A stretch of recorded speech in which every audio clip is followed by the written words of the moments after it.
Hi, and welcome back to lecture number 100. This is historical topic 9.2, Reagan and Conservatism. The theme is politics and power. The learning objective is to explain the causes and effects of continuing policy debates about the role of the federal government over time. The first key concept says, Ronald Reagan's victory in the presidential election of 1980 represented an important milestone, allowing conservatives to enact significant tax cuts and continue the deregulation of many industries. The 1980 election was a watershed moment for the conservative movement that had started in 1964 with Barry Goldwater. Ronald Reagan won the presidency by breaking up the New Deal coalition. The blue-collar workers who were normally voting for the Democrats were now more attracted to Reagan's campaign. He appealed to the working class despite union leadership in the AFL-CIO throwing their support for Carter. The southern states also underwent an ideological shift in the 1960s as they fell away from the Democratic Party after the 1964 Civil Rights Act and 1965 Voting Rights Act. Reagan was also aided by the fundraising from conservative groups like the Moral Majority. The Moral Majority was a lobbying and fundraising group that was created by Jerry Falwell. They targeted congressional districts with Democratic representatives and funded opponent campaigns. That support for Republican candidates at the local level percolated up to influence state and presidential politics. Deregulation is one of the policy actions that's specifically listed in the key concept. This is easing restrictions on financial institutions, on mergers and acquisitions, and easing environmental regulations. Remember, the EPA that was created in the 1970s by President Nixon was created so that he could put someone in charge who would implement lax environmental policies. This leads to an increase in oil drilling and coal mining on federal land, and the upside is that the deregulation could spur economic growth by extracting new resources or making it easier for companies to grow. However, the deregulatory policies can have a negative effect on the environment and create a fragile financial industry that's susceptible to crashes. The second policy listed by the key concept is lowering taxes. This is part of the larger policy of supply-side economics, sometimes referred to as Reaganomics. The idea is that if the people who produce goods have more money, they will invest it in their business and sell more products. When these products are bought, the economy grows. It's put into practice by introducing tax cuts. Various different taxes were cut during the Reagan era through the 1981 Economic Recovery Tax Act. They included individual income taxes, corporate taxes, estate taxes, and capital gains taxes. While everyone benefits from lower income taxes, only wealthy individuals are really able to take advantage of the corporate, estate, and capital gains tax cuts. The highest incomes are still taxed at a higher percentage due to the progressive tax system. However, the reduction in tax burden was meant to stimulate spending by these wealthier individuals to spur economic growth.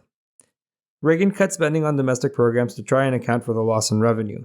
But given that the Cold War is still going on, Reagan kept spending more money on national defense. So the level of spending doesn't actually change all that much during the Reagan years, and since the government was now taking in less money through tax revenue, that meant that annual deficits piled up. A deficit is the difference between the money the country spends and the money it raises. Each year's deficit gets added to the national debt. The chart on the screen shows that the deficits were on an upward trajectory during the Reagan and Bush administrations, and they finally start to come down during the Clinton years. With all that said, you can think about whether or not Reaganomics was an effective policy program. During the Reagan administration, the GDP growth grew more than almost all other presidents since Carter. However, the poverty rate went up after the 1981 Economic Recovery Tax Act, but did come down by the end of the decade to similar pre-1980 levels. Finally, the yearly deficits and spending on defense were not too dissimilar than Keynesian economic policy from the Great Depression. This is all to say that when assessing causation in the economy, it's really hard to single out one exact factor for growth. The next key concept is split up into two parts. It starts with conservatives argued that liberal programs were counterproductive in fighting poverty and stimulating economic growth. Reagan also cut spending on domestic safety net programs created as part of Johnson's Great Society policy programs. He did so by changing eligibility requirements like lowering the income thresholds to become eligible. There wasn't too much resistance since the people who were affected were generally less likely to vote. He also promoted his plan as removing from eligibility those who are not in real need or are abusing the program. This is common among the conservative viewpoint on public assistance programs. They argued that they inspired complacency and didn't incentivize people in need to work more to get out of poverty. They also argued that when the government increased the size of programs and spending, it starts to act as an artificial competitor to private industry, which can hurt economic growth. The second half of the key concept says, some of the efforts to reduce the size and scope of governments met with inertia and liberal opposition as many programs remained popular with voters. The liberal opposition came from unions. They continued to strike and organize despite their falling membership. There were also Democratic majorities in Congress that could push back against Reagan's policies. Through the 1980s, there was at least a Democratic majority in one of the two chambers of Congress. Though all of Reagan's presidency, the House of Representatives had a Democratic majority, and Reagan only enjoyed a Senate majority for 6 years of his term. Voters also came to rely some of the programs that had been created under the New Deal, like Social Security, and the Great Society, like Medicare. Reagan had long opposed Medicare and labeled it socialized medicine. In 1961, he released a record with a 10-minute speech criticizing both Social Security and the then proposal for a health insurance program for all people of Social Security age. By the time Reagan gets to the White House, their popularity with voters grew, and it now seemed impossible to repeal them. However, under Reagan's administration, the contributions to Social Security were increased, and also the age at which someone could receive full benefits was pushed to 67. George H.W. Bush was Reagan's vice president and succeeded him in the presidency with a victory in the 1988 election. He campaigned on a similar platform of conservatism and made the explicit promise of no new taxes. Unfortunately, the growing deficits and the recession that followed Reagan's presidency forced Bush to increase taxes. It made him unpopular and resulted in him losing the election in 1992. The next key concept says policy debates continued over free trade agreements, the scope of the government's social safety net, and calls to reform the U.S. financial system. This key concept covers events that happened in the presidencies of George H.W. Bush and Bill Clinton. Under George H.W. Bush, the United States entered into the North American Free Trade Agreement, or NAFTA. This removed or severely lowered tariffs on traded goods between the United States, Mexico, and Canada. There was a worry, especially from labor unions, that this would result in manufacturing jobs from the United States moving to Mexico where labor was cheaper. Since there was no tariffs or goods coming into the U.S. from Mexico, American companies could set up shop in Mexico near the U.S. border and still have their goods accessible to American consumers without any sort of extra cost. This phenomenon is common amongst free trade agreements. Companies set up where labor is cheapest. The upside is that consumer goods in the United States would be theoretically cheaper if the cost savings was passed on to the consumer. The size of the safety net will be discussed more deeply in the next slide, but the last thing that the key concept mentions are calls for reform in the U.S. financial system. From 1980 to 1984, there were approximately 1,300 failed savings institutions out of the 4,039 in 1980. The reason for the rise in failures was partly due to deregulation and overspeculation on real estate lending. Deposits in failed banks are generally paid by the FDIC's insurance fund. However, due to the high number of failures in such a short amount of time, the insurance fund was depleted and it had to use taxpayer money from the Treasury to continue bailing out banks. As a response to the decade's bank failures, Congress passed the Financial Institution Reform, Recovery, and Enforcement Act, or FIRREA, in 1989. It made banks pay higher insurance premiums to avoid depleting the insurance fund again.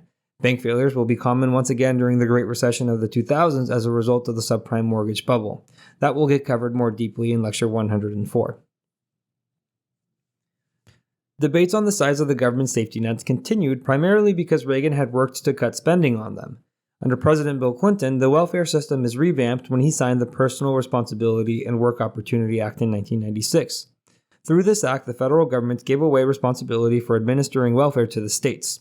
The states were given all of the money that the federal government would have given out based on the number of people in need, and now the states could set eligibility requirements and limits on who could receive welfare benefits. Therefore, the United States had 50 different sets of requirements on who could receive welfare and for how long, and it all depended on where one lived. States that were more aligned with Reagan and the Republican Party set the most restrictive limits and created greater inequality with other states. The Congress that passed this was Republican-controlled, and though Clinton was a Democrat, he's not anything like FDR or LBJ, who were proponents of using the federal government to solve large problems like poverty. Clinton was from Arkansas, a southern state, so he shared the view that sometimes states and local governments can be more responsive than the federal government to the needs of citizens. Under the Bush administration, there was a fear that the Social Security Trust was going to run dry as the baby boomer generation began to retire. If there were not enough workers to continue to the Social Security Trust while retirees drew benefits, the system could fall apart. The Bush administration proposed an attempt to privatize Social Security.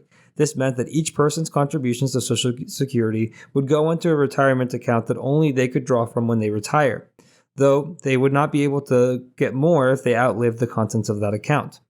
The reason why the plan was never implemented is because diverting Social Security contributions to private accounts would not leave any money for the retirees who are currently drawing benefits, and it would have made the trust run out sooner if the level of contributions wasn't raised.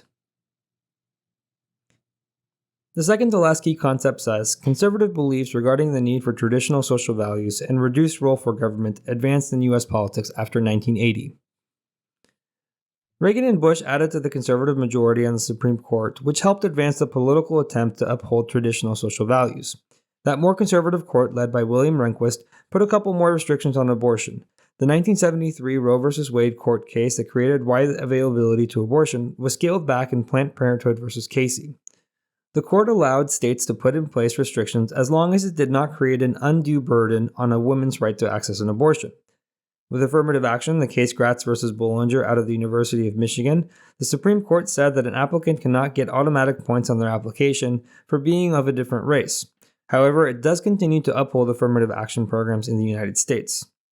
In regards to gun rights in the United States, D.C. v. Heller reaffirmed that in order for one to own a handgun or any sort of firearm, one does not need to be part of a well-regulated militia, as the Second Amendment states. 2010's McDonald's v. Chicago incorporates the Second Amendment into the states, meaning that state or city governments cannot put a complete ban on owning firearms.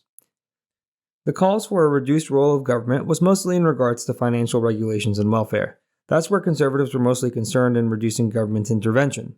There were instances in which the conservative presidents actually increased the role of government.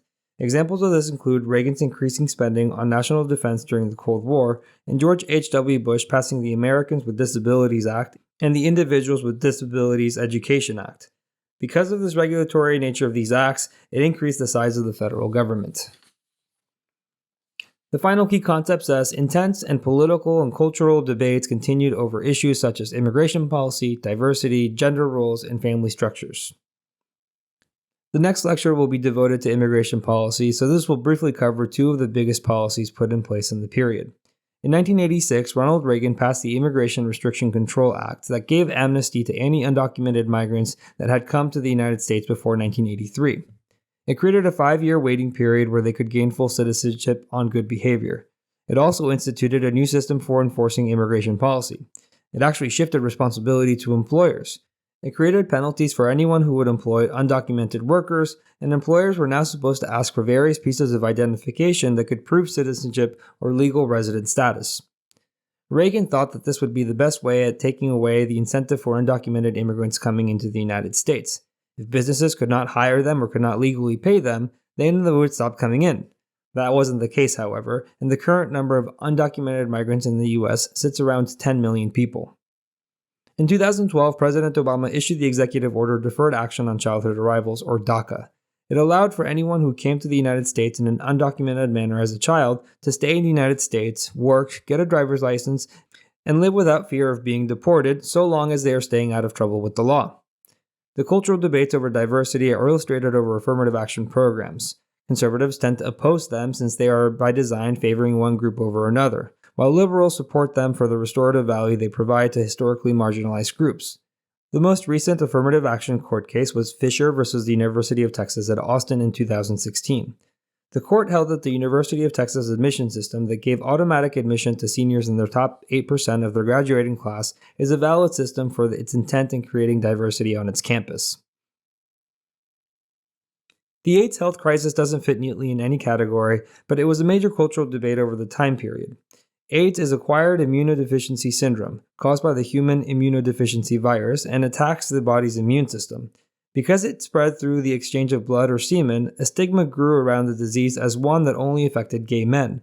There's still no cure for AIDS, and in the 1980s there were even fewer known effective treatments. Deaths from AIDS steadily climbed every year from 1980 to 1995, when they reached a peak of around 50,000 deaths. The debates over family structures also includes debates about same-sex marriage. Conservatives oppose same-sex marriage, and the Republican Congress passed the Defense of Marriage Act, and it was also signed into law by President Clinton. For his part, Clinton at least tried to reform the military policy of discharging gay and lesbian service members. He instituted a compromise measure called Don't Ask, Don't Tell, which meant that the military would still not allow homosexual service members, but it wasn't going to actively purge them from their ranks. That policy was repealed in 2011. Same-sex marriage was made constitutional through the Supreme Court case Obergefell v. Hodges in 2015. The decision stated that any restrictions on same-sex marriage by the states was unconstitutional. The other issues regarding family structures is the rise of single women-led households from 5.5 million in 1970 to 12.8 million in the year 2000. This is a demographic shift in the United States that is of high concern. Since single-parent households are usually of lower income, the kids involved that need services or need access to certain things may be less likely to get them from a single-parent household than from a two-parent household. Debates over gender roles include discrimination against women in the workplace. Women still experience a wage gap or a pay difference with their male peers for the same work. The Lilly Ledbetter Fair Pay Act was passed in 2009 under the Obama administration. It increased the recourse for women who experience discrimination in their work. Previous to the act, women could not sue an employer for discriminatory pay once 180 days passed after their first paycheck. The Lilly Ledbetter Fair Pay Act increased the statute of limitations, and victims could sue the offending company even after they left a job. Lilly Ledbetter, the namesake of the act, experienced this when she worked at the tire company Goodyear. A couple of months after retiring, she found out that she had been underpaid compared to her male counterparts for the entire time that she worked there. But because she had already quit and she had already passed the statute of limitations on the Fair Pay Act, she was never able to get recourse for her lower wages. Finally, here's the recap. Reagan's presidency focused on tax cuts, cuts on spending, and deregulation. There was resistance from voters and liberals to cut on popular programs. Conservatives favored free trade agreements, reducing the scope of government, and deregulating financial systems. Social conservatives made ground on issues like abortion, affirmative action, and gun rights through Supreme Court decisions. And finally, cultural debates on immigration, diversity, family structures still continue to the present day. Thank you for watching. If you would like to watch the next lecture, you can click the video link on the screen. And if you're looking for more practice to help you on the AP exam, you can visit apushslides.com. I wish you the very best in all of your studying and look forward to seeing you back on the next lecture.